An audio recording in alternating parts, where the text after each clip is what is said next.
Tony Pops, let me tell you about Peacemaker and why I'm out. Not going to watch any more Peacemaker. Not for me. Not sure who it's for. Let's talk about it right now.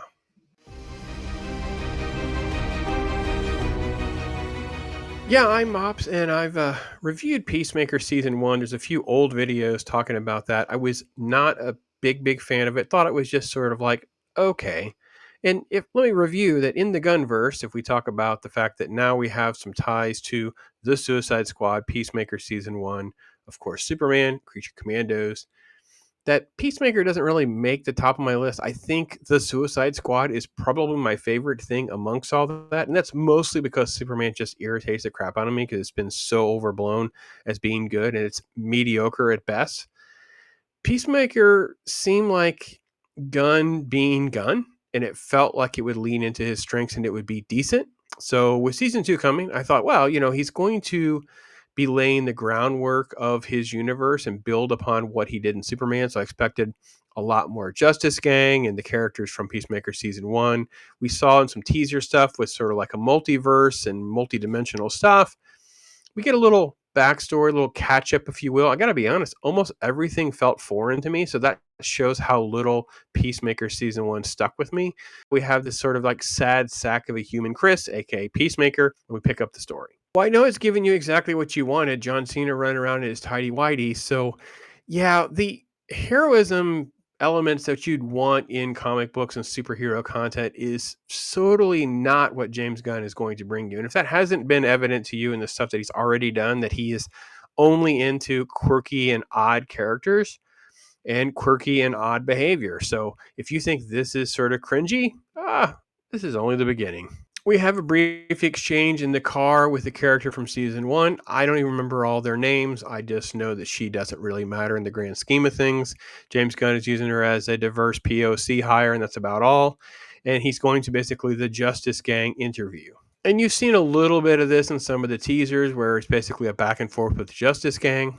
And if you don't get the gag, it's so on the nose with the fact that they don't know how to work a switch, an audio switch. And Guy Gardner, Maxwell Lord, and Hawkgirl are talking now. She is just even more insufferable. Like she was not a horrible character in Superman. And now they're kind of like making her like nonchalant. I'm too cool for schoolgirl. Guy Gardner sort of like douchebaggy guy, which is sort of like a version of Guy, and it's just played for jokes, played for laughs. This guy stinks. Lots of jokes. There's a guy about my butt crack joke. It's just nothing is meant to be serious from the creator, so I'm not quite sure why we're supposed to take it serious. Then we're treated with a scene with Mrs. James Gunn. That's right. The only reason she's in this is Hardcore's being carried over is because she is the creator's wife. She basically, as you can see, she's just a nasty human, cursing, nasty, doesn't have a problem with just being an insufferable, horrible human who's being rejected by another company, can't get jobs. It's all sort of Amanda Waller stuff from season one. I don't understand why we don't have anything that's remotely engaging about any of our characters. So they have a brief interaction where he's obviously into her. She's trying to play it up, but she's not into him. And basically, the best way to convey her character, I suppose, is to just basically have her as being just a nasty, nasty human. So believe it or not, this is the PG-13 shot that I can actually show you. And I know it even has a curse word on screen. So see if we can get that to go away. No, there's another human coming in play. Okay, there we go. So we're going to have basically full frontal orgy fest in Peacemaker. So if you thought this is superhero content, we're going to build upon the family nature of Superman. We're going to try to build an audience, get kids involved, get some people on Max. No, this is graphic hardcore nonsense. I don't understand why this is remotely interesting to see our main character just become a complete loser, get high, grow in this, complete hedonistic personality, and just goes through the gateway door that's teased in the first part of the show.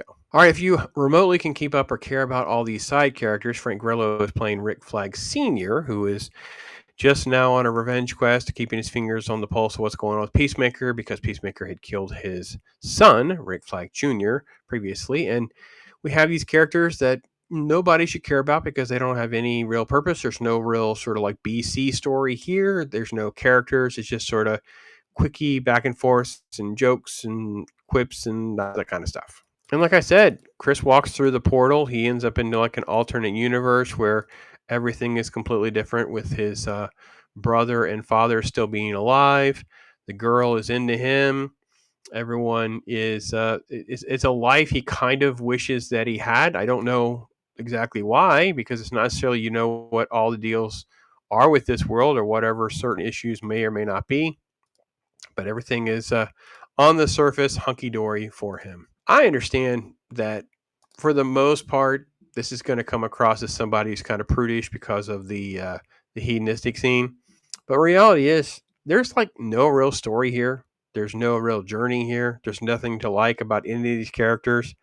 James Gunn can't get out of his own way with his weird fetish storytelling and jokes and music and all that. Like he is just not a good fit for all this. And I know people are going to come at me, but I mark my words, 10 years from now, we'll look back and talk about all this weird, crazy stuff. People will have a few favorites here and there or like certain parts, but overall, it's all forgettable nonsense. None of it is designed to get new customers or people to buy comics or buy merch or anything like that. It's just another gross for adults and adult humor gags that entertain James Gunn, I guess. And his wife has a job, his brother has a job, and that's kind of how I feel about it. I was so incredibly disappointed because this feels like it should be in his lane of success, and it's just another failure for me. So anyway, I'm out. Not watching another episode. I'm done. Got other things to do. Yeah, that's my take on it. Let me hear from you guys. I'm Pops.